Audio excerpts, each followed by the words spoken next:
L'aliénation parentale, AP, désigne un processus où un enfant est manipulé par un parent pour rejeter l'autre parent de manière injustifiée.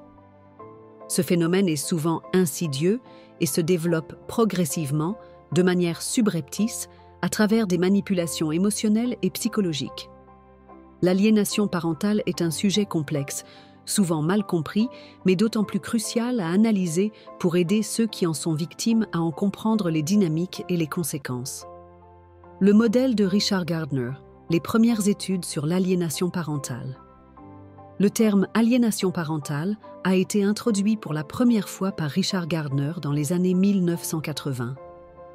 Ce psychiatre américain a observé que dans certaines situations de divorce ou de séparation, un parent manipulait son enfant pour qu'il développe une aversion irrationnelle envers l'autre parent.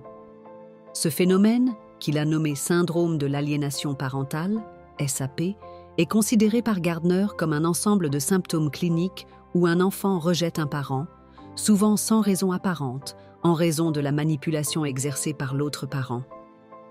Gardner a décrit un processus en plusieurs étapes par lequel un parent, en manipulant son enfant, peut l'amener à rejeter l'autre parent. Selon lui, l'aliénation parentale passe par des actions subtiles et répétées qui mènent à un processus de déstabilisation émotionnelle et psychologique. 1. Les étapes du processus d'aliénation parentale. 1. La dévalorisation systématique du parent ciblé. L'aliénateur commence par minimiser ou dévaloriser l'autre parent devant l'enfant.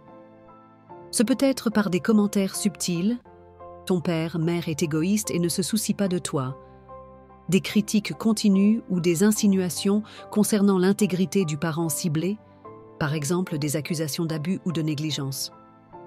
Cela s'installe dans la pensée de l'enfant, qui commence à voir l'autre parent sous un mauvais jour, souvent sans comprendre l'étendue de la manipulation. 2. L'isolement de l'enfant. Dans cette étape, l'aliénateur peut limiter les occasions de l'enfant de passer du temps avec le parent ciblé, en l'empêchant de participer à des événements ou des activités, ou en créant des obstacles logistiques. L'objectif est de renforcer l'idée que l'enfant n'a pas besoin de l'autre parent, tout en l'isolant de cette figure d'autorité. 3.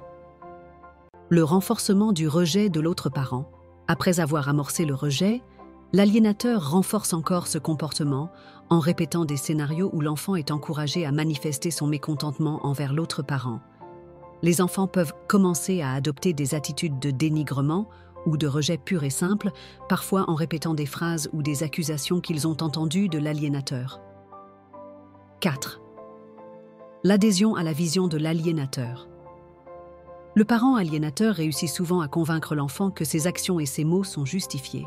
Ce processus est particulièrement dangereux car il renforce le sentiment de loyauté chez l'enfant vis-à-vis de l'aliénateur. Il peut être amené à croire que ses propres sentiments sont authentiques et ne sont pas influencés par des manipulations extérieures. 5. La persistance du rejet. Une fois que l'enfant est aliéné, le rejet devient de plus en plus manifeste. L'enfant refuse catégoriquement de voir l'autre parent, parfois même sans raison apparente. Ce phénomène peut se poursuivre même lorsque des efforts sont faits pour rétablir le lien avec l'enfant.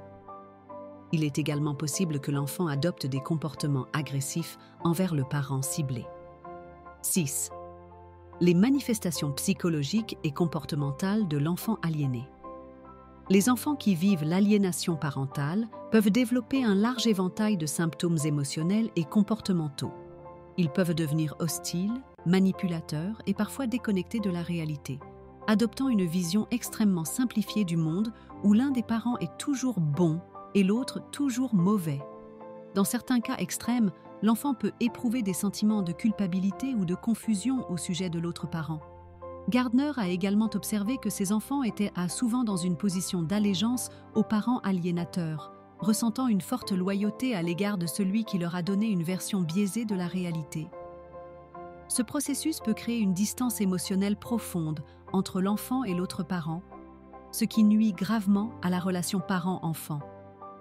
B. Les comportements des parents aliénateurs.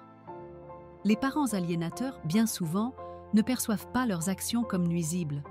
Ils peuvent être convaincus qu'ils agissent pour le bien de l'enfant, par exemple, en voulant protéger leur enfant d'un parent jugé mauvais ou dangereux. Cette perception de protection se transforme cependant en une manipulation insidieuse. L'aliénateur peut aussi avoir des traits de personnalité narcissique ou être en quête de contrôle sur l'enfant et l'ex-partenaire. Dans certains cas, l'aliénateur peut avoir recours à des stratégies juridiques ou autres pour écarter l'autre parent et minimiser sa présence dans la vie de l'enfant. Dans la description de cette vidéo, vous trouverez les références qui ont nourri mes recherches. Ces travaux offrent un éclairage essentiel pour mieux comprendre ce phénomène complexe. Si vous avez aimé cette vidéo, n'oubliez pas de liker, commenter, partager et vous abonner pour ne rien manquer des contenus à venir. À bientôt sur ma chaîne.